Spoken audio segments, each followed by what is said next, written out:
एलनाबाद में अग्नि परीक्षा। जी हां, आपका स्वागत है प्राइम टाइम डिबेट में। मैं हूं आपके साथ यश खुराना। प्रदेश में इस बार त्योहारी सीजन गर्म रहने वाला है। एक और जहां बीजेपी जेजेपी सरकार अपने कार्यकाल के 2 वर्ष पूरे कर रही है, तो वहीं दूसरी ओर 10 अक्टूबर से भूपेंद्र हुड्डा विपक्ष आपके समक्ष कार्यक्रम की शुरुआत करने जा रहे हैं। इसी बीच एलनाबाद में उपचुनाव का ऐलान हो गया है। किसान आंदोलन के बीच ये उपचुनाव सभी सियासी पार्टियों के लिए किसी अग्नि परीक्षा से कम नहीं है। तो यहां पर सियासी माहौल अब पूरी तरह से प्रदेश में गर्मा चुका है और सबसे बड़े सवाल यहां पर हैं, उसको लेकर हम चर्चा करेंगे। लेकिन आपको बता दें कि एलनाबाद में सभी सियासी दलों के लिए, तमाम राजनीतिक दलों के लिए ये एक सबसे बड़ी अग्नि परीक्षा है।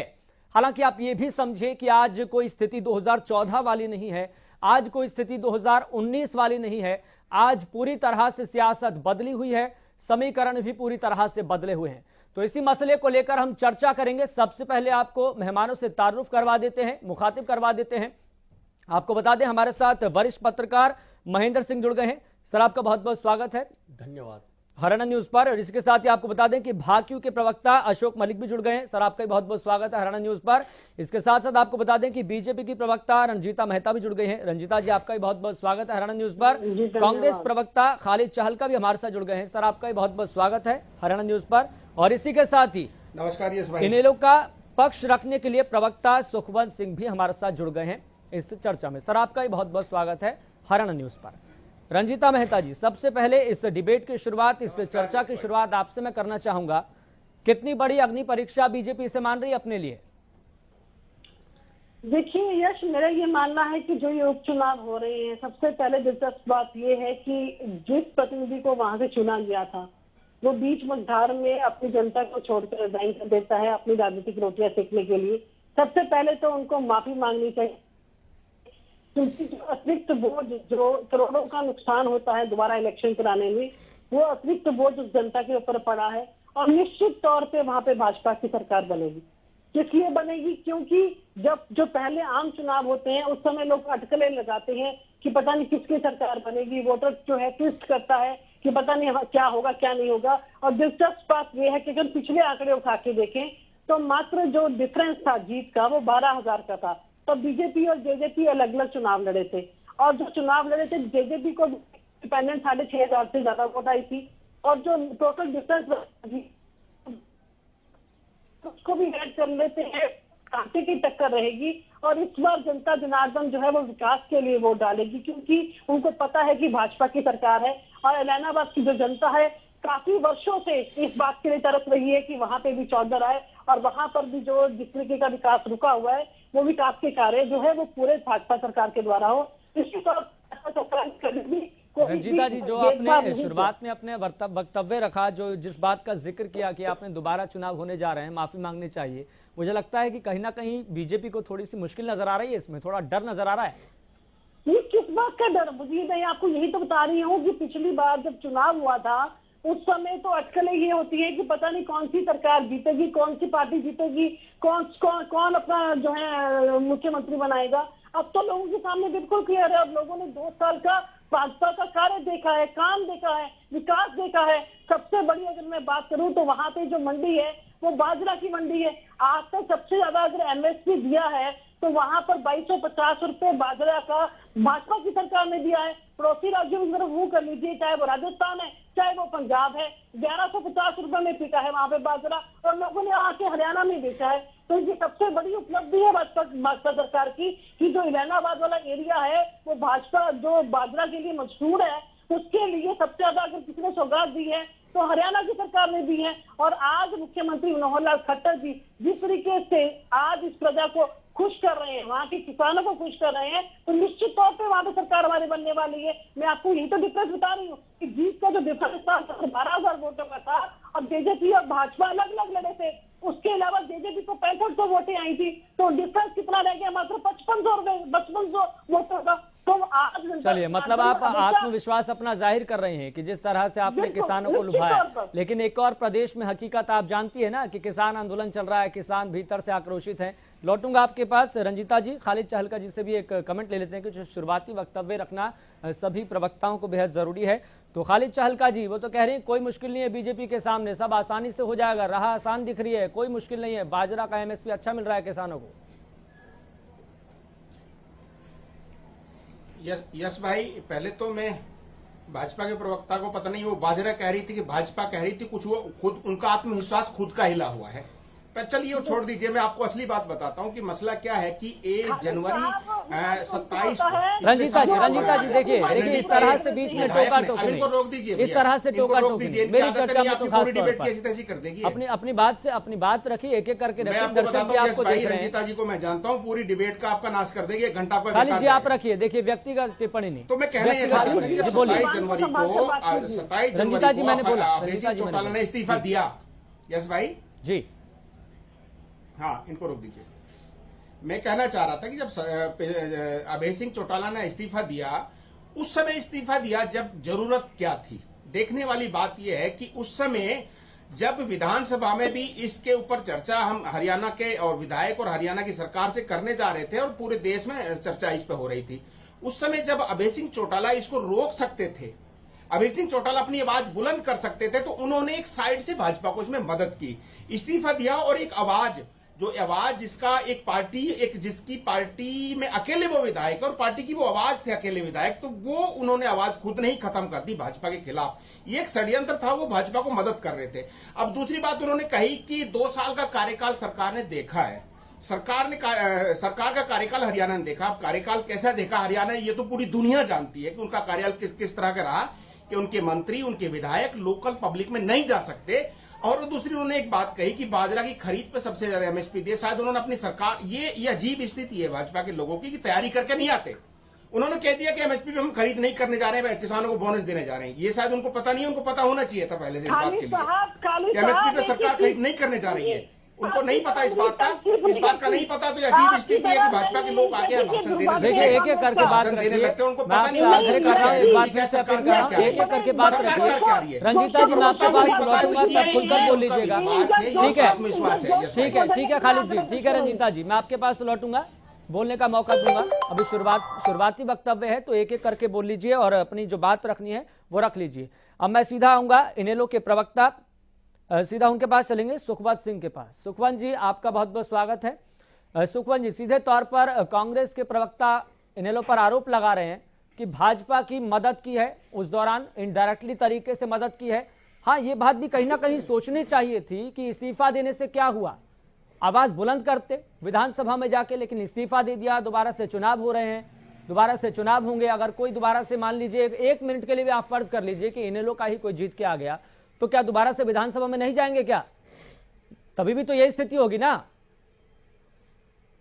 यस भाई मैं जवाब दूं? जी सुखवंत जी बोलिए। सबसे पहले यस भाई आपका धन्यवाद और सब साथियों को नमस्कार। मैं सिलसिलेवार तरीके से अपने दोनों सम्मानित प्रवक्ता साथियों का जवाब दूंगा। सबसे पहले रंजीता मेहता जी जो बीजेपी की प्रवक्ता, उनका जवाब दूंगा। उन्होंने इलाहाबाद चुनाव के बारे में दावा किया कि बीजेपी जीतेगी।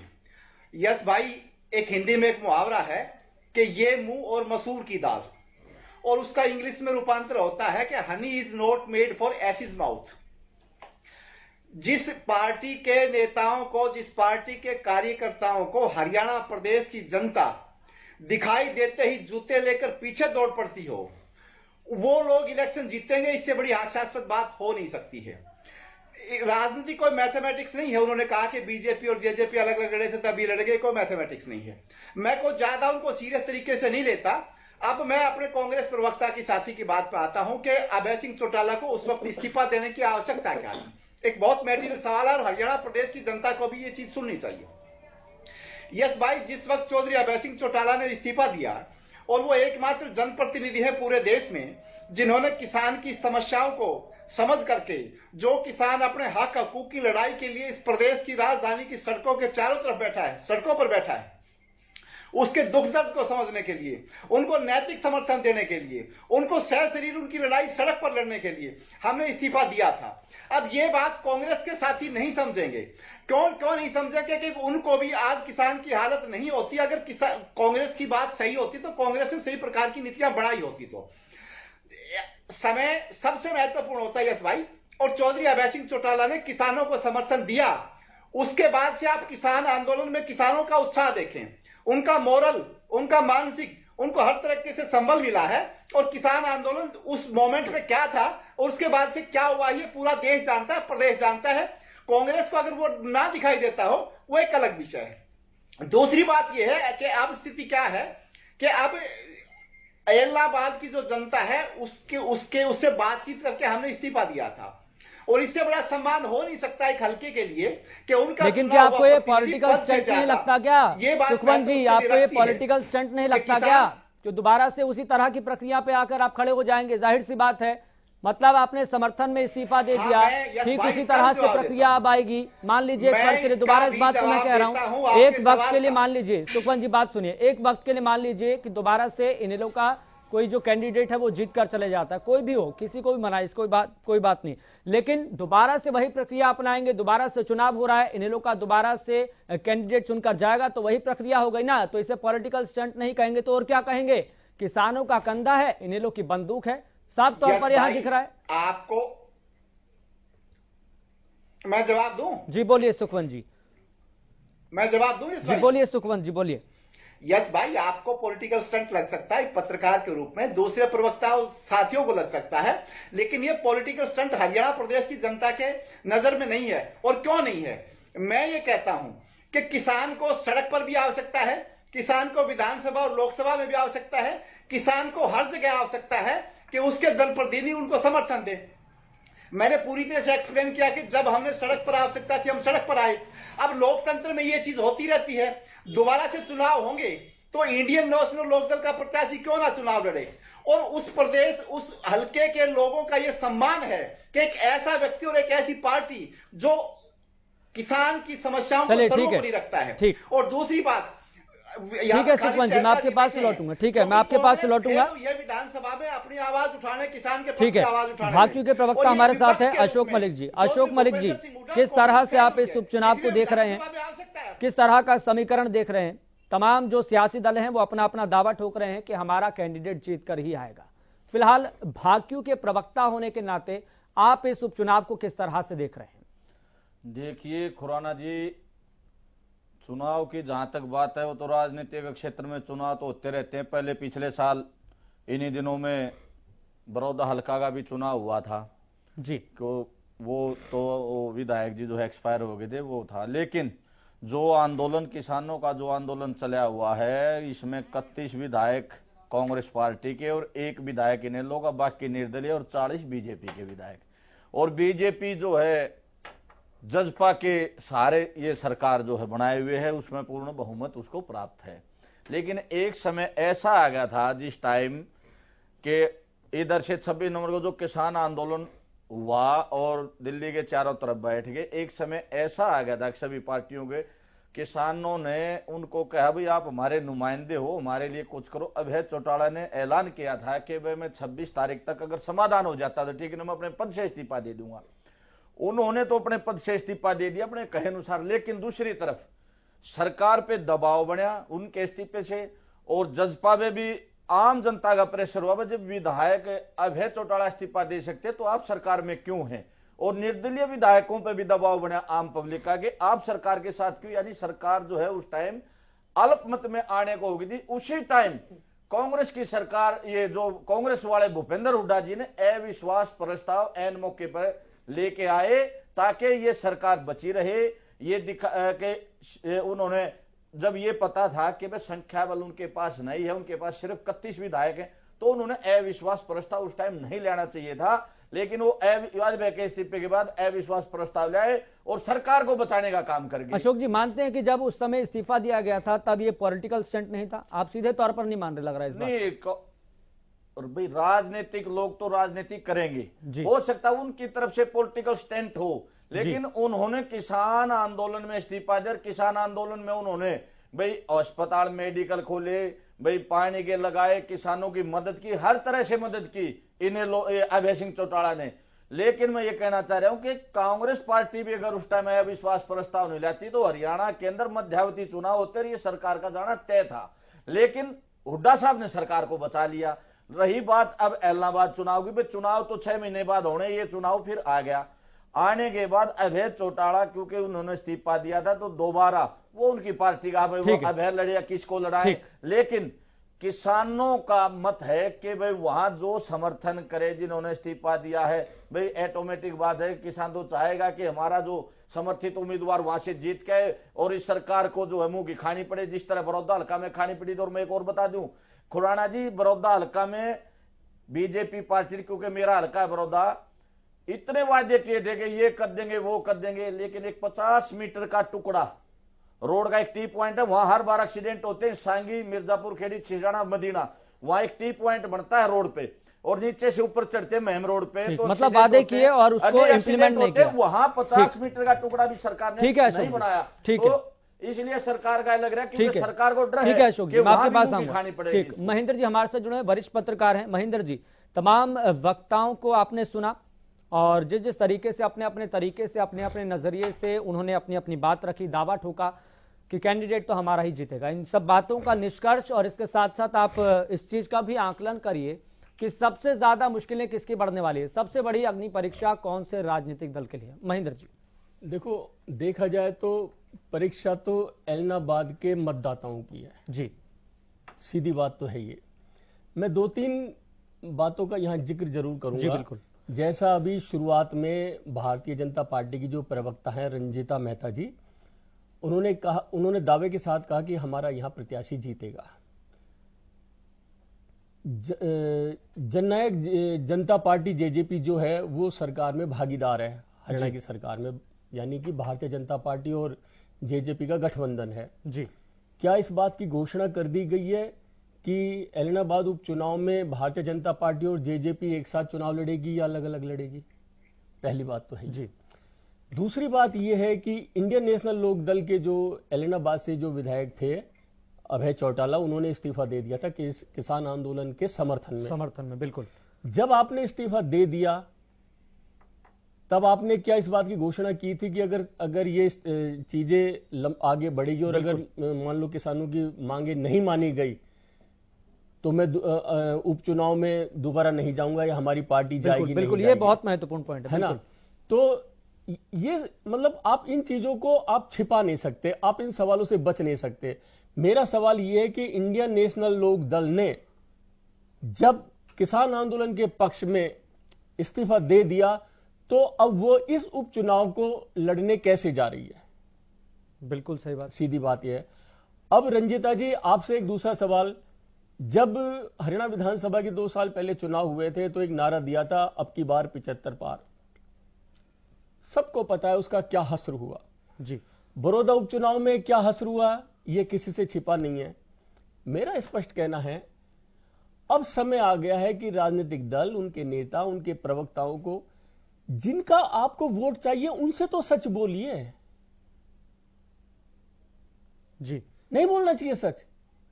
वो आपको अपना वोट देते हैं, अपना प्यार देते हैं, आपको आपका मान सम्मान करते हैं, सारी चीजें करते हैं, और उन्हीं से ही हमारे राजनीतिक दल के नेता, उनके प्रत्याशी, उनके सुप्रीमो झूठ बोल जाते हैं। अब ये मतदाताओं का अपमान नहीं है। आप अपनी स्थिति को क्लियर करके चलें, पहले देख लें कि हो क्या रहा है। अभी तक यही नहीं पता है कि भारतीय जनता पार्टी जेजेपी एक साथ लड़ेगी, अलग अलग लड़ेगी, सरकार में गठबंधन है, चुनाव कैसे लड़ना है ये अभी कैसे भी तय नहीं है। तो भारतीय जनता पार्टी कैसे दावा ठोक रही है कि हम बिल्कुल चुनाव जीतेंगे? और इंडियन नेशनल लोक दल बताइए चुनाव लड़ने जा रही है इस्तीफा देने के बाद। रंजीता जी मैं आपके पास आऊंगा जी। बिल्कुल जी, मैं सबका जवाब अगर जी। रंजीता जी मैं आपके पास आऊंगा। महेंद्र जी अपनी बात कंप्लीट कीजिए। हो गई कंप्लीट जी। तो यहां पर मतलब ये माना जाए कि इनेलो की तरफ से जो इस्तीफा दिया गया था अभय सिंह चौटाला की तरफ से, उसको आगे भी उसी तरह से एक ही स्टैंड पर रहना चाहिए था, लेकिन वो स्टैंड कहीं ना कहीं ध्वस्त हो गया है और दोबारा से उपचुनाव की घोषणा चुनाव आयोग की तरफ से कर दी गई है। रंजीता जी अपनी बात का जवाब दीजिए और इसके साथ साथ आप ये भी बता दीजिए कि भाजपा जजपा मिलकर चुनाव लड़ेगी या फिर किसी एक का कैंडिडेट होगा, ये भी स्पष्ट कर दीजिए। देखिए, भाजपा जजपा मिलकर चुनाव लड़ेगी। जो महेंद्र जी का लास्ट सवाल था उसका मैं जवाब दे रही हूँ। गठबंधन का कैंडिडेट होगा और निश्चित तौर पे हमारी अभी आगे मीटिंग होने जा रही है और जल्दी ये तय कर दिया जाएगा कि कौन सा उम्मीदवार उतारा जा रहा है। पार्टी भी सभी आंकलन करके जो जिताव कैंडिडेट है उसको मैदान में उतारती है। पहली बात इसको मैं आपको इस बात पे क्लियर कर दूं। हाँ, जहां तक जो कांग्रेस के प्रवक्ता खालिद जी ने सबसे पहले सवाल उठाया उसका मैं जवाब देना चाहूंगी। वो कहते हैं कि तैयारी करके आनी चाहिए। उनकी कितनी तैयारी होती है, चैनलों पे किस तरीके से उनकी खिल्ली होती है। जब वो अपनी ही स्लिप से ये कहते हैं कि ये दुर्भाग्य है कि कांग्रेस की सरकार थी, तो निश्चित तौर पे उनको पता होना चाहिए कि उनकी तैयारी है कि नहीं। जहां तक बात है सवाल है कि उन्होंने मुझे कहा कि बोनस देने जा रही है सरकार, क्लियर भी कर दूं भी आ जाए कि सरकार ने उनके फायदे के लिए किया क्या है। आज बाजरे के 72,000 किसान है, उन्होंने हमारे पास अपनी रजिस्ट्रेशन कराई है। जो 2250 एमएसपी सरकार ने तय किया है, इस बार सरकार एमएसपी पे नहीं खरीद रही क्योंकि हमने उसकी एवरेज निकाली 1650। पिछली बार क्या हुआ, पिछली बार पंजाब और राजस्थान की जो किसान रंजीता जी, आपको लग रहा है कि इस विषय पर बात करके आपकी मुश्किलें आसान हो जाएंगी? आपको लग रहा है नहीं, इस तरह से बातों को घुमाकर मुश्किलें आसान हो जाएगी आपकी? ये विषय से संबंधित ही नहीं है। मुद्दा तो ये है ही नहीं ना, मुद्दा तो ये है ही नहीं। मुद्दा बिल्कुल ये है। नहीं रंजीता जी, मुद्दा ये नहीं है। एलनाबाद के अंदर मेन खेती बाजरे की होती है, मुझे उसको क्लियर करने दीजिए। जो अभी खालिद जी ने लांछन लगाया है कि वहां पर सरकार बोनस में खरीद रही है, जो को क्लियर होना चाहिए कि सरकार ने उनका फायदा क्या किया। मुद्दा तो यहाँ पर यह है ना कि भाजपा जजपा के अंदर इस तरह से आत्मविश्वास कहां से पनप रहा है, जब पूरे देश में किसान इस तरह से अपने हथकंडे अपना चुके हैं, अपने अलग अलग तरीके से बात कह चुके हैं, लेकिन बातचीत नहीं हो रही है, किसान परेशान है। आत्मविश्वास कहां से पनप रहा है? बात तो ये है ना। यही तो आपको मैं जवाब देना चाह रही हूँ, जो आप जवाब देना नहीं चाह रहे। मैं यही तो कह रही हूँ कि जो हमने किसानों की भलाई के लिए काम किया उसका जो सबसे ज्यादा इस इलाके में आता है, उनके लिए बता दूं मैं कि पिछली बार कालाबाजारी करके राजस्थान और पंजाब जहाँ पे कांग्रेस की सरकारें थी, उन्होंने बाजरा लाना कर यहाँ पर बेचा और यहाँ पर 700 करोड़ रुपए का बोझ सरकार के ऊपर पड़ा। इस साल हमने क्या स्कीम दी है? हमने ये कहा है कि 1600 रुपए एवरेज जो है हमने रेट तय कर लिया और हम ये कहा है कि किसी का 700 बिकेगा, किसी का 1800 बिकेगा, किसी का 2,000। उसके बावजूद प्रति क्विंटल 600 रुपया सरकार देगी, जिससे कि रंजीता जी, अगर आप बाजरे का मुद्दा अगर आप आगे रखेंगे, आपको लगता है कि सारे मुद्दे फिर पीछे ढक जाएंगे? नहीं, मैं हर बात का जवाब देने दे रही है कि करके आपको जो मेन चीज खालिद जी कहते हैं कि सरकार घुमा फिरा रही है, हम एक एक चीज किसानों की हक की कर रहे हैं। अभी बात हुई थी बड़ौदा चुनाव की। बड़ौदा चुनाव के अंदर भी जब सारी ताकतें इकट्ठी होगी थी, जब तब भी किसान आंदोलन चल रहा था, तब भी जीत का डिफरेंस मात्र कुछ वोटों का रहा था। सारी जनता जनार्दन को पता है। आज किसान आंदोलन को 10 महीने हो चुके हैं और इनका काला चेहरा और चरित्र दूसरी पार्टियों का ठीक है रंजीता जी। महेंद्र जी कुछ कहना चाह रहे हैं? महेंद्र जी बोलिए। हो गया जी महेंद्र जी बोलिए। देख ले रहे हैं। ठीक है रंजीता जी। रंजीता जी, आपके ही सवाल पे मैं एक सवाल कर रहा हूं। आप कह रहे हैं कि एलनाबाद में हम बाजरे पर इतना कुछ दे रहे हैं किसानों को, सारा सब कुछ। अब भारतीय जनता पार्टी किसानों के लिए बहुत अच्छा कर रही है, उनकी सरकार बहुत अच्छा कर रही है, सब कुछ अच्छा हो रहा है। अगर इतना ही आप अच्छा कर रहे हैं तो मेरे को अभी तक ये समझ में नहीं आया फिर किसान ये आंदोलन क्यों कर रहे हैं? बताइए। उनको तो ये आंदोलन जो है, उनको तो आपका झंडा लेके घूमना चाहिए पूरे हरियाणा में। ये आंदोलन जो है ये आंदोलन जो है उन आंदोलनकारियों का है जो ये नहीं चाहते कि हरियाणा नंबर 1 रहे, खेती के अंदर, रोजगार के अंदर, कैपिटल इनकम के अंदर। उनकी रंजीता जी, आपको लगता है कि जी महेंद्र जी एक पॉइंट महेंद्र जी, रंजीता जी, अगर आपको लगता है कि ये विपक्ष का आंदोलन है तो तमाम एजेंसी आपके पास है, एक्सपोज कीजिए ना, एक्सपोज कीजिए। तमाम एजेंसी आपके पास है। अगर आपको लग रहा है कि देश का माहौल इस तरह से कोई पार्टी बिगाड़ रही है तो एक्सपोज कीजिए। क्यों बैठे हैं? एक्सपोज कीजिए ना, सामने आकर सबूतों के साथ बात रखिए। हवा हवाई की बात रख रहे हैं। अच्छा ठीक है।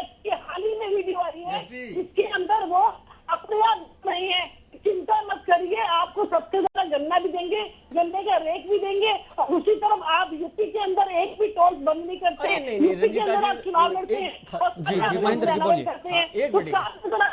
लोग राजनीति कर रहे हैं, किसी पंजाब से चुनाव लड़ना है, किसी को यूपी से चुनाव लड़ना है। आज इंडियन नेशनल दल भी अगर किसानों के लिए अपना पद छोड़ के गई थी, तो आज अगर चौटाला जी से ये पूछिए कि आज फिर मैदान में खुद आएंगे या अपने किसी और पार्टी वर्ग को मौका देंगे। अच्छा, आज सिर्फ परिवार ठीक है रंजीता जी, ठीक है, महेंद्र जी जल्दी से। रंजीता जी फिर वही बात आप कर बैठी हैं। आप कह रही हैं कि जो ये आंदोलन कर रहे हैं ये प्रदेश का माहौल बिगाड़ रहे हैं, ये कर रहे हैं, ये कर रहे हैं। अगर प्रदेश का माहौल बिगाड़ रहे हैं, खराब कर रहे हैं, दूसरी चीजें कर रहे हैं, तो फिर सरकार इनसे बात क्यों कर रही है? इनको गिरफ्तार करके अंदर डालें। क्यों बात कर रही है सरकार? 10-10 दौर की बातचीत चल रही है। किनसे बात कर रहे हो जब आप ये बात कहते हो कि ये माहौल बिगाड़ रहे हैं? महेंद्र जी, मैं इस बात से हैरान हूं कि आप इतने सीनियर वक्ता होने के बावजूद अगर इस तरीके की आप डायरेक्ट इल्जाम लगाते हैं तो कहीं ना कहीं उसके पीछे भी बू आती है। जो 11 दौर की मैं बात इल्जाम नहीं लगा रहा हूं। जो 11 दौर की बात हुई उसके सुनो। अंदर निश्चित तौर पे हमने ये कह दिया था कि 1.5 साल के लिए ये जो कानून है वो स्थगित किए जाते हैं, तो किस लिए आज लेकिन आंदोलन बातचीत आज तक चल रहा तो है? किसानों से ही की थी ना आपने, बताओ, वही तो आंदोलन कर रहे हैं। फिर आप कह वही रहे हैं कह जब आंदोलन चल रहा है, भारत बंद हो रहा है, टोल प्लाजा चक्का जाम किए जा रहे हैं, तो आप कह रहे हैं कि विपक्ष का आंदोलन है। आप एक्सपोज कीजिए, सबूतों के साथ आगे आइए, आपके पास एजेंसियां हैं, आप आगे आइए। मैं आरोप नहीं लगा रहा हूं, मैं कोई आरोप नहीं लगा रहा हूं, मैं सिर्फ आपने कही उसमें लेकिन मैंने एक सवाल व्यवहारिक किया। बात भी ये है, बहुत व्यवहारिक बात है ये, कि जिसके साथ आपने 11 दौर की वार्ता की है वो तब से लेकर अब तक आंदोलन अपना जारी रखे हुए हैं। तो फिर आज जो आंदोलन कर रहे हैं, जो भारत बंद कर रहे हैं, टोल प्लाजा पर अपना धरना प्रदर्शन कर रहे हैं, चक्का जाम कर रहे हैं, तो फिर वो कौन है? एक्सपोज कीजिए अगर आपको लगता है कि विपक्ष है, एजेंसी आपके पास है। मैं यश आपको बार बार यही तो कह रही हूँ, जो 11 दौर की बात हुई थी तब ये किसान आंदोलन, तब किसानों से ही बात हुई, तब से लेकर अब तक आंदोलन समिति ले चुका है। और चलिए ठीक है, मतलब आप उस बात को आगे नहीं बढ़ा रही हैं, वही बात रख रही हैं। अशोक जी आप कुछ कहना चाह रहे थे, जल्दी जी। जो रंजीता जी कह रहे हैं कि भाई बाजरा हमने जो है खरीदा है, बाजरे का भावांतर मूल्य दिया कि हम कह रहे सरकार कह रहे 1650 बाजार में बिक रहा है, वो 600 रुपए सरकार किसान के खाते में गिर देगी जिन्होंने अपना वो रजिस्ट्रेशन करवा रखा है। लेकिन आप ये बताइए अगर बाजार में 1600 बिक रहा, कल अगर बाजार में 1100 बिकने लग गया तो 400 रुपए कौन देगा? तो ये सारा वो अब से लगने लगा है। हम जो किसान बैठे हैं कि भाई ये रंग दिखाना शुरू कर दिया कंपनियों का, सरकार ने भी रंग दिखाना शुरू कर दिया। भाई 2200 में खरीदे सरकार 600 रुपए की, कौन सी जरूरत पड़ेगी भावांतर देने की? हमने तय किया है नहीं, 600 रुपए जो दे रहे हैं, कल बाजार में कम भाव हो गया तो फिर कौन देगा? ठीक है रंजीता जी छोटा सा कमेंट, फिर खालिद चाहलका जी के पास चलेंगे। रंजीता जी छोटा सा कमेंट। मैं आपको यही बता रही हूँ कि 2250 रुपया बाजरे का एमएसपी है, जो पिछले साल हमने 2150 से 2250 किया है, और सरकार ने पूरा का पूरा बाजरा खरीदा, जिसके अंदर जो पड़ोसी राज्य थे वो फायदा लेने की कोशिश कर रहे थे और 700 करोड़ का बोझ दे रहे थे। इसीलिए उसको घटाकर हमने मिनिमम 1650 रुपए एवरेज लिया कि इतने में तो कम से कम सरकार बिकवाएगी, तो चिंता करने की जरूरत नहीं है। उसके बावजूद 1800 बिका तो क्या 200 रुपए सरकार को वापस करेंगे? इनका 2000 बिका तो क्या ये 600 रुपए वापस करेंगे? सरकार ने मिनिमम गारंटी की है कि 600 रुपए 72,000 किसानों के अकाउंट में सरकार जोड़ेगी। 500 करोड़ का फायदा जो है किसानों को करने जा रही है, अतिरिक्त बोझ अपने ऊपर लेकर सरकार। रंजीता जी आप ये बाजरे को बार बार बातचीत में लेकर आ रही है, मतलब ये बाजरे के भाव से लग रहा है कि बाजरा इनका कोई जीत का रास्ता खोल देगा। जवाब दिया है। नहीं सुनिए रंजीता जी, बाजरे पर बहुत विश्वास है आपको, बाजरे पर बहुत विश्वास है, मतलब बाजरा जीत तय करेगा, लग रहा है यही जीत तय करेगा आपकी। लेकिन जो मतलब कहने के बाद में मतलब ये बाजरा ये नहीं महेंद्र जी, सबसे बड़ी बात तो यहाँ पर यह है ना कि अगर रंजीता जी देखिए, दिल को तस्कीन थोड़ी देर के लिए दी जा सकती है, लेकिन जो प्रदेश के मुद्दे हैं, चाहे वह महंगाई दर है, बेरोजगारी दर है, पेट्रोल का भाव, डीजल का भाव, सिलेंडर का भाव और खुद के एलनाबाद के अपने खुद के स्थानीय मुद्दे, क्या आपको लग रहा है कि जनता इसको भूल जाएगी? क्या इसके बाजरे के आगे सबको ढक जाएगा क्या?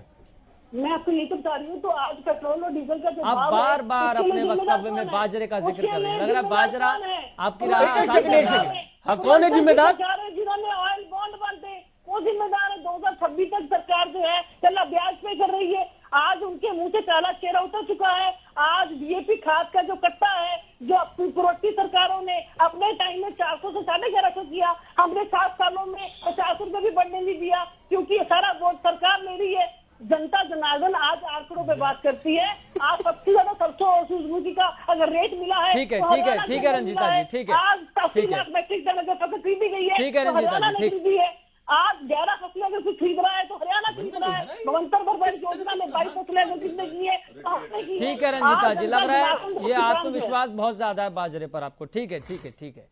खालिद चहलगा जी, क्या कहना चाहेंगे इस पूरे मामले को लेकर? इसके साथ साथ ये भी बताएं कि कांग्रेस अपने आप को कहां पर खड़ा देख रही है और किस तरह से समीकरण बनते जा रहे हैं। और बड़ी बात यहां पर यह है कि ये देखा गया था कि 2019 में जब चुनाव हुए थे तो अभय चौटाला को 57,055 यानी कि 37.8% और पवन बेनीवाल जो कि 2019 में भाजपा की तरफ से लड़े थे 45,133 यानी कि 29.95% वोट मिले थे। तो कांग्रेस पहले की स्थिति में और आज की स्थिति में अपने आप को कहां पर खड़ा देख रही है? पहले मैं आपको ये बताऊं, उससे पहले मैं आपको ये बताना चाहता हूं कि इस प्रदेश में, इस देश के अंदर बाजरा खरीद लिया जाएगा तो खाद भी सस्ता हो जाएगा।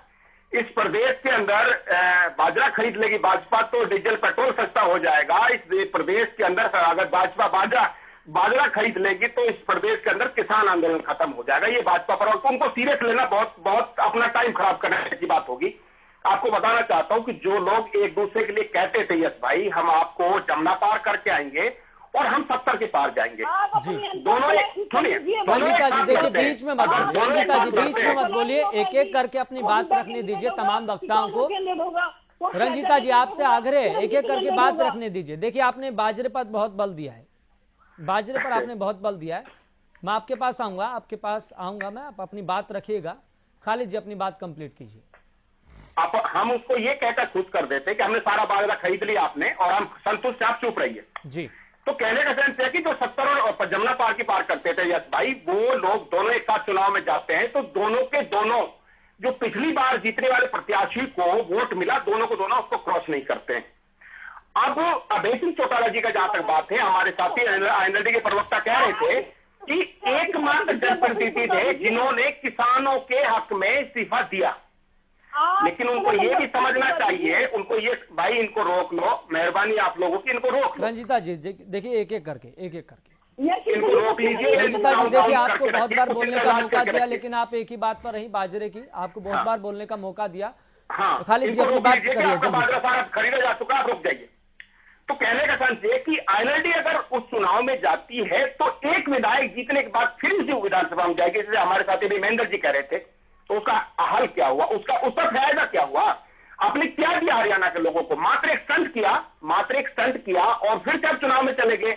अगर आपको विधायक ही बने रहना था। इस प्रदेश में सत्य और असत्य की लड़ाई चल रही है, जिसमें सीधा अभी हमारे किसान साथी भी ये कह रहे थे कि अगर भूपेंद्र सिंह हुड्डा जी अविश्वास प्रस्ताव नहीं लाते, क्यों अविश्वास प्रस्ताव इसलिए लेके आए? जो लोग सरकार के साथ चल रहे थे वो भी कह रहे थे कि हम सरकार से खुश नहीं है। लेकिन ये बात तो साफ थी ना खालिद जी, ये बात तो साफ थी ना, उस अविश्वास प्रस्ताव का कोई मतलब ही नहीं था। खालिद जी अविश्वास प्रस्ताव का भी कोई मतलब नहीं था। खालिद जी इस बात का भी आप जवाब दीजिए।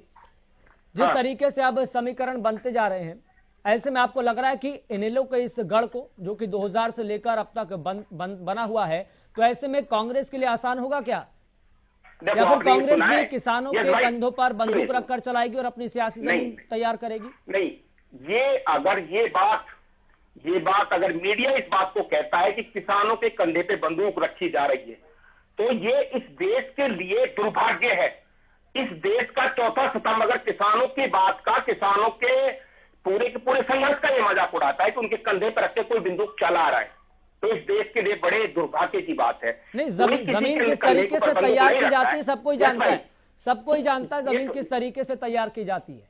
नहीं, अब कौन किसान को किसान मानता है और कौन किसान को वोट मानता है, सुनने के लिए राजनीति कुछ नहीं हो सकता। मेरे कहने का मतलब ये है कि सत्य और असत्य की लड़ाई इस प्रदेश के अंदर चल रही है। सत्य की लड़ाई में कांग्रेस है और रहेगी। ये अलग बात है कि बेशक हम सत्ता में नहीं थे, लेकिन हमने जिस दिन से सरकार इस प्रदेश में बनी है, प्रदेश के लोगों का कोई भी मुद्दा जो प्रदेश के लोगों का मुद्दा उठना चाहिए था, उसको हमने कभी ढीला नहीं छोड़ा है, हम उठाते आ रहे हैं। और अब विश्वास मानिए कि ऐलनाबाद में कांग्रेस पार्टी, प्रदेश की कांग्रेस कमेटी की अध्यक्षा माननीय शैलजा जी और विपक्ष के नेता और पूरी कांग्रेस पार्टी एक साथ दम से लड़ेगी। और ये जो सत्ता और इस प्रदेश की सत्ता में जो लोग बैठे हैं और जो प्रदेश में किसानों के हित का दम भरते हैं, वो लोग इस चुनाव में हार का मुंह देखेंगे।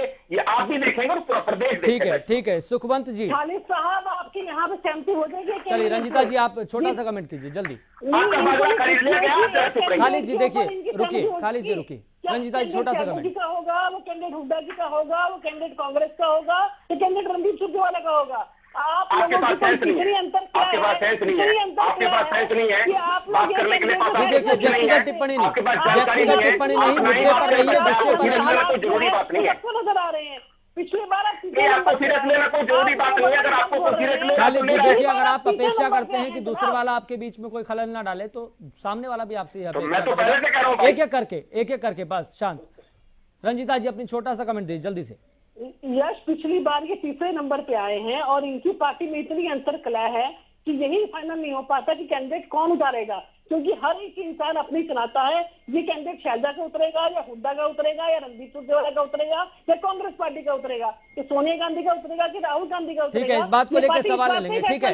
ठीक है, इस बात को लेकर सवाल ले लेंगे। सुखवंत जी आपको क्या लग रहा है, सबसे ज्यादा कड़ा मुकाबला आपका कौन सी पार्टी से होने वाला है?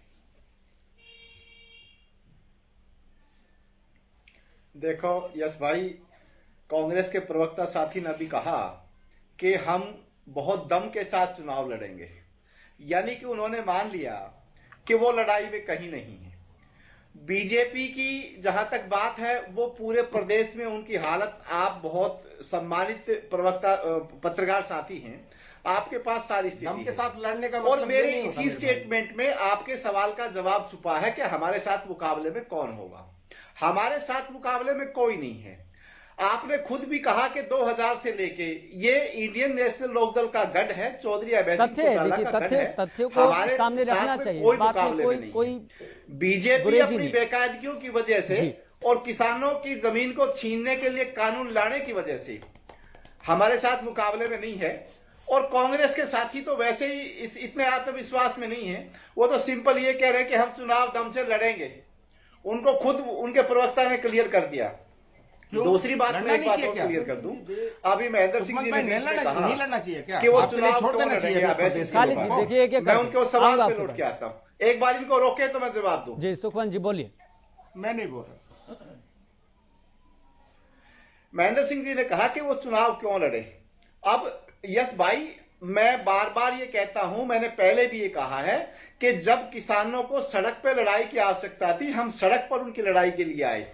और उसके बाद हमने देखा कि कांग्रेस जो है वो अपने 31-30 विधायकों के बावजूद भी विधानसभा में किसान की लड़ाई को नहीं लड़ पा रही। अब ये तो कॉन्स्टिट्यूशनल ऑब्लिगेशन है कि 6 महीने में चुनाव होता है। और दूसरी बात, हम एक ऑलराउंडर वो होता है जो सड़क पर भी किसान की लड़ाई लड़े, जो विधानसभा में भी लड़ाई लड़े, जो प्रेस के सामने भी लड़ाई लड़े, जो हर तरीके से लड़ाई लड़े। और उसके लिए ये कोई जब हमने इस्तीफा दिया तो हमने ये कहा था क्या कि हम कभी भी चुनाव नहीं लड़ेंगे? ये कितनी हास्यास्पद बात है जो मीडिया की तरफ से भी की जा रही है और बहुत सम्मानित साथी महेंद्र सिंह जी भी कह रहे हैं। ये सब एक सांकेतिक होता है, एक सिंबॉलिक होता है। हमने किसानों को, मांगों को समर्थन दिया था जब इस्तीफा दिया था। हमने ये नहीं कहा था कि हम आगे कभी नहीं चुनाव लड़ेंगे। विधानसभा में जब आज के दिन आवश्यकता है, और विशेषकर इस स्थिति में जब कांग्रेस बिल्कुल भी विधानसभा में लड़ाई नहीं लड़ रही और साफ दिखाई दे रहा कि चौधरी भूपेंद्र सिंह हुड्डा बीजेपी की सरकार के साथ कदम ताल करते हुए किसानों को विधानसभा में कोई प्रोटेक्शन, उनकी आवाज नहीं उठा पा रहे। ठीक है, चुनाव लड़िए, इसमें कोई दिक्कत नहीं है। साथ के साथ ये भी बता दीजिए कौन सा कैंडिडेट होगा, अभय चौटाला या फिर ओपी चौटाला या फिर कोई और? देखो यस भाई, ये चीजें पार्टी डिसाइड करेगी और सब कुछ आपके सामने तय हो जाएगा। चलिए ठीक, महेंद्र जी कुछ कहना चाह रहे? महेंद्र जी। सुखवंत जी, मेरा सवाल इतना सा था कि जब ये अभय चौटाला जी ने इस्तीफा दिया था कि किसान आंदोलन के पक्ष में, वो ठीक है, आप कह रहे हैं कि जब हाउस के अंदर लड़ाई दो तरह की लड़ाई होती है, एक हाउस के अंदर लड़ाई होती है, एक सड़क पर होती है। तो किसान तो बेचारे अपनी लड़ाई को आज भी सड़क पर लड़ रहे हैं, तो फिर इंडियन नेशनल लोकदल किसानों के साथ सड़क पर लड़ाई लड़े, है ना। पहली बात तो ये है। दूसरी बात, दूसरा सवाल रंजीता जी आपसे है। आपकी सरकार ने, एक मिनट सुखवन जी, एक सेकंड रंजीता जी, आपकी सरकार ने प्रदेश के किसानों के बाजरे का एक एक दाना खरीद रही है और खरीद लिया, हमने मान लिया, बिल्कुल सही है, आप कह रही हैं हमने मान लिया।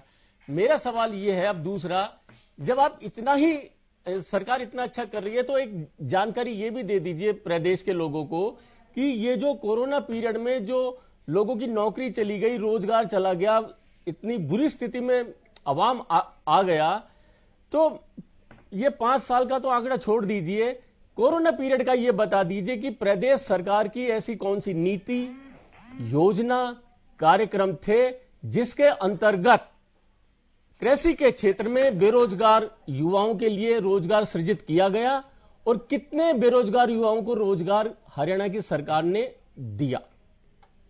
बहुत अच्छा किया महेंद्र जी, आपने सवाल किया, बहुत जागरूक हैं आप और अच्छा सवाल करते हैं। यस भाई, कोरोना काल के अंदर जिस तरीके से हरियाणा की सरकार ने काम किया, उनकी न केवल पीठ जो है पूरे हरियाणा की जनता ने थपथपाई, बल्कि सेंटर ने भी थपथपाई।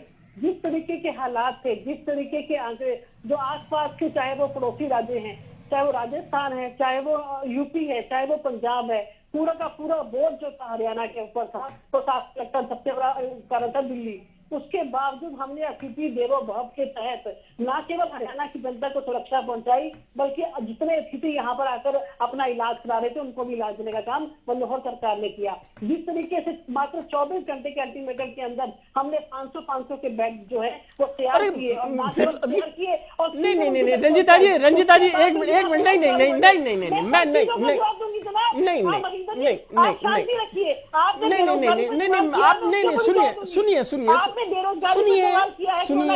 उसका जवाब दूंगी आपको। नहीं तो आप एक मिनट मेरी बात सुनिए पहले। हाँ, अरे सुन लो, एक सेकंड रंजीता जी, एक मिनट बिल्कुल मैं निवेदन आपसे कर रहा हूं मैं।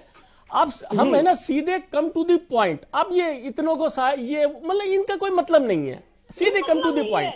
इसलिए मतलब नहीं है, जब पूरे हालात हिंदुस्तान के खराब थे, सबसे ज्यादा काम अगर किसी हरियाणा सरकार ने किया तो वो काम में गिनवाऊंगी। आप कहते हैं कि कोरोना पीरियड के अंदर इतना नुकसान हुआ, इतना कमतुक हुआ, आप देखिए उसके बावजूद जीडीपी हमारी फिर भी मेंटेन रही। हरियाणा के अंदर जो नौकरियां गई है, अरे ये सबको पता है, आप तो सीधे मुद्दे पे आइए ना। मुद्दे पर आऊंगी मैं। हाँ तो आ जाइए। आप लोग जिस तरीके से बंदूकें लेके खड़े होते हैं कि सब लोग सरकार की तरफ निशाना करें, एक एक बात का मैं जवाब दूंगी। नहीं, सरकार से तो एक नहीं 100 सवाल होंगे, 1000 सवाल होंगे। नौकरियों की बात कर रहे हैं, आप जो नौकरियों की बात कर रही हैं, पूर्ववर्ती सरकारों ने जितनी नौकरियां पिछले 10 सालों में नहीं दी, उतनी नौकरियां हमारी सरकार ने 7 साल से कुछ ज्यादा दी है। और जिस तरीके से लगातार हमारी रिक्रूटमेंट प्रोसेस चल रहा है, चाहे वो स्टाफ सिलेक्शन को लेकर कर लीजिए, चाहे वो एचपीएससी को लेकर कर लीजिए, लगातार हमारी रिक्रूटमेंट हो रही है और हम भर्तियों को। मैं तो रोजगार की बात कर रहा हूँ, कृषि के क्षेत्र में कितने लोगों को रोजगार दिया है, बताइए आप। कदम उठाए नहीं, कृषि के क्षेत्र में तो मैं आपको बता रही हूँ, हमने जो ये सारी स्कीम लॉन्च की है वो किसानों की भी की है। आज हमने जो आधुनिकीकरण किया है सारी मंडियों का, उससे करोड़ों रुपए खर्च किया है, वो किसानों की भी किया है। फिर वही बात, इथेनॉल की पैदावार कर रहे हैं, वो गन्ने के किसानों के फायदे के लिए कर रहे हैं। आज अगर हम उनके लिए स्पेशल ट्रेन चला रहे हैं कि उनका सामान ये दूसरी जगह पर जाए, उसका किराया उनको 50% लगे, तो वो अब आप बोलिए, वो आपकी मर्जी है, कौन क्या कर सकता है। ठीक है बोलिए, लागू करने के लिए हमने जो कदम उठाया है, पूर्ववर्ती सरकार अपने पैकेज से दबाकर बैठी थी, वो किसानों के लिए किया है। आज पूरे देश के किसानों के लिए आज मोदी जी सरकार सोच रहे हैं, कौन रोक सकता है। मिजोरम का अदरक, मणिपुर की लाल मिर्च, त्रिपुरा का कटहल, मुजफ्फरनगर का आम और जो लखनऊ का आम और कीवी, जिस तरीके से यहाँ से हम एक्सपोर्ट करवा रहे हैं, कहाँ से कहाँ मुद्दा देख लो, आप खुद ही कहाँ से कहाँ मुद्दा ले गए। मतलब की बात इलाहाबाद उपचुनाव तक सीमित थी। ठीक है रंजीता जी, ठीक, मतलब ये मुद्दा अलग ही खिंच गया पूरी तरह से। महेंद्र जी छोटा सा कमेंट, चूंकि अब कार्यक्रम को समाप्त करना है, छोटा सा कमेंट इस इलाहाबाद उपचुनाव को लेकर सभी राजनीतिक दल कहां कहां पर खड़े हैं और किस तरह से ये चुनाव, छोटा सा कमेंट। मुझसे सवाल किया जी महेंद्र जी से। महेंद्र जी बोलिए। मैं क्या सवाल करूं, मैं तो बेचारे परेशान हुए हैं कि किस तरीके से सरकार को घेरे। नहीं रंजीता जी देखिए, देखो नहीं रंजीता जी, मुद्दा है एक मिनट, लेकिन आप उस मुद्दे को कहीं ऊपर जाकर ले गई हैं और वो देश के संदर्भ में आप बता रहे हैं। एक मिनट रंजीता जी, मैंने सिर्फ एक चीज देश के संदर्भ में बताई है कि जो गन्ने का उत्पादन है वो सबसे ज्यादा हरियाणा में होता है। उसके लिए मैंने आपको बताया कि इथेनॉल की हम कर रहे हैं, पाम ऑयल। ठीक है, देखिए कार्यक्रम को समाप्त करना है, एक छोटा कमेंट। ठीक है रंजीता जी, देखिए आपको बोलने का मौका दिया। महेंद्र जी अपनी बात रखिए जल्दी से, एक सेकंड। कुल मिलाकर क्या निष्कर्ष? रंजीता जी आपको है ना इस तरह से बात नहीं कहनी चाहिए कि मैं सरकार को घेर रहा हूं, मेरा ऐसा कोई मंतव्य नहीं है। डिबेट है सर, सवाल है तो वो किए जा रहे हैं। डिबेट तो इलाहाबाद चुनाव है, आप कभी बेरोजगारी पे लेकर जा रहे हैं, कभी आप भाजपा पर। मैंने बेरोजगारी पर सुनो, मैंने सवाल इसलिए किया था कि आप अपनी सरकार की उस बात को बता रही थी कि हमने एलनाबाद में जो बाजरा है उसके एक एक दाने को हम खरीद रहे हैं, हम इतना अच्छा दे रहे हैं, इतना अच्छा कर रहे हैं। तो उसी से ही रिलेट करता हुआ मेरा सवाल यह था कि आप इतना ही अच्छा कर रहे हैं तो प्रदेश के लोगों के सामने यह भी जानकारी दे दीजिए कि कोविड के पीरियड में सरकार की ऐसी कौन सी नीति, कार्यक्रम, योजनाएं थी जिससे बेरोजगार युवाओं को रोजगार मिला। कृषि के क्षेत्र, सिर्फ कृषि का क्षेत्र। ठीक है रंजीता जी, देखिए वो भी अच्छी बात होती है अगर आप जवाब दे देते तो। ठीक है, अशोक जी कुछ कहना चाह रहे हैं। अशोक जी छोटा सा कमेंट इस मामले में। ठीक है रंजीता जी, बात ठीक है रंजीता जी, ठीक। डीएपी खाद का हम रेट बढ़ने के लिए अब सब योजना नहीं मान रहे। आज हम बाजरा एमएसपी पे खरीद रहे हैं। रंजीता जी ठीक है रंजीता जी, ठीक रंजीता जी, ठीक। अशोक जी बात रखिए, कार्यक्रम को समाप्त करना है जी जल्दी से। हमारा तो यही है जो भाई इसमें जो ये आ गया, इलेक्शन आ गया, हमारी जो है पहले सरोखाप जो हमारी बार से समर्थन दे रही है, तो सरोखाप पंचायतों ने एक सम्मेलन बुलाया 16 अक्टूबर को मकड़ौली जो रोहतक टोल प्लाजा है, एक पूरे उत्तर भारत की एक बड़ी पंचायत बुलाई है। उसमें पूरी रणनीति तैयार की जाएगी रोहतक मकड़ौली टोल में 16 अक्टूबर को। और दूसरी, अन्ना के पास जो हमारा एक प्रतिनिधि मंडल गया था 12 तारीख को, वहां से अन्ना ने भेजा है कल्पना इनामदार जो उनका सारा काम देखती, वो दिल्ली में आ रही, वो कल मीटिंग करेंगी इस। और आज वो टिकरी बॉर्डर, शेंगू बॉर्डर पे गई है, कल पालम में मीटिंग है। अन्ना जी भी शायद अब जो है इसमें मैदान में आने वाले हैं और इसी महीने के अंत में अन्ना जी भी आंदोलन को समर्थन करने के लिए दिल्ली में आएंगे। हमारा तो ये है कि जो है राजनेताओं का जो है इन्होंने अपने चुनाव लड़ने, हमने अपने आंदोलन को तेज करना है, हमारी तो यही कहना है। ठीक है सुखवंत जी, छोटा सा कमेंट। देखो महेंद्र सिंह जी कह रहे हैं कि सरकार को घेरने का उनका मंतव्य नहीं है। महेंद्र सिंह जी, पत्रकारों का मंतव्य सरकार को घेरने का ही होना चाहिए और प्रेस का काम सरकार से सवाल पूछना है। दूसरी बात, यस भाई, मैं महेंद्र सिंह जी ने कहा था, मैं कह रहा हूं इस देश के लोकतंत्र को नैतिकता की तरफ जाना चाहिए। इस देश के लोकतंत्र को वोटर की मजबूती की तरफ जाना चाहिए। जो व्यक्ति किसानों के हक हकूक की लड़ाई के लिए पद को त्याग करता है, उसके चुनाव लड़ने पर महेंद्र सिंह जी और दूसरे प्रवक्ता साथी सवाल उठाते हैं। दूसरे वो लोग जो किसानों से वायदे करके आते हैं और सरकार में शामिल होने के लिए वायदे तोड़ देते हैं, 75 पार जमुना पार भेजने वालों के साथ सरकार बना लेते हैं, उन लोगों के ऊपर सवाल खड़े नहीं किए जाते। ये हम ही लोग हैं जो इस देश के लोकतंत्र को नैतिकता की तरफ और मजबूती की तरफ नहीं जाना चाहते। होना यह चाहिए कि यहां पर बैठ करके चौधरी अभय सिंह चौटाला जैसे प्रतिनिधि को पूरे देश में होने चाहिए, जो वोटर की आवाज पर, की आवाज पर, ठीक है खालिद चाहल का छोटा सा कमेंट, हर जगह खालिद चाहल समर्थन के लिए तैयार है। छोटा सा कमेंट, छोटा सा ही दूंगा। अब रुकिए, इनको रोकिए जरा सा जी। एक आपको बात बताना चाहता हूं यस भाई, इस प्रदेश में अगर कोई बीजेपी के साथ कदम ताल कोई पार्टी करती है तो आईएलडी ने किया और अब जेजेपी ने किया। हम इसको यूं भी देख सकते हैं कि आईएलडी, जेजेपी और भाजपा एक ही सिक्का है और सिक्के का एक पहलू है। और इस समय प्रदेश की जनता को विकल्प चाहिए, इस प्रदेश के किसानों को विकल्प चाहिए। कांग्रेस एक बेहतर विकल्प देगी और हमारे साथी कह रहे थे कि बड़े दम से लड़ेंगे, दम से लड़ना जरूरी है, दम से लड़ना जरूरी है, तभी तो आप इस देश की छोटा सा गंदगी को फाड़ पाएंगे। और जहां तक अन्ना जी का भाई जिक्र आया, अभी अन्ना जी का जिक्र किया हमारे साथी ने, तो मैं आपको बताना चाहता हूं, अगर अन्ना हजारे जी और ऐसे लोग आंदोलन में इन्वॉल्व होंगे, समझ लीजिए कि आंदोलन आरएसएस के लोग उसमें सक्रिय हो रहे हैं। बहुत बहुत शुक्रिया।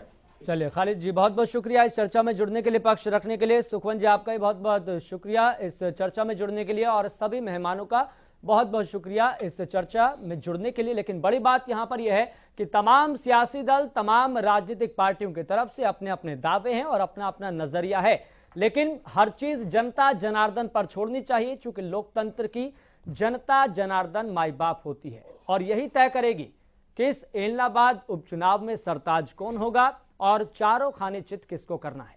फिलहाल मुझे दीजिए इजाजत, देखते रहिए हरियाणा न्यूज।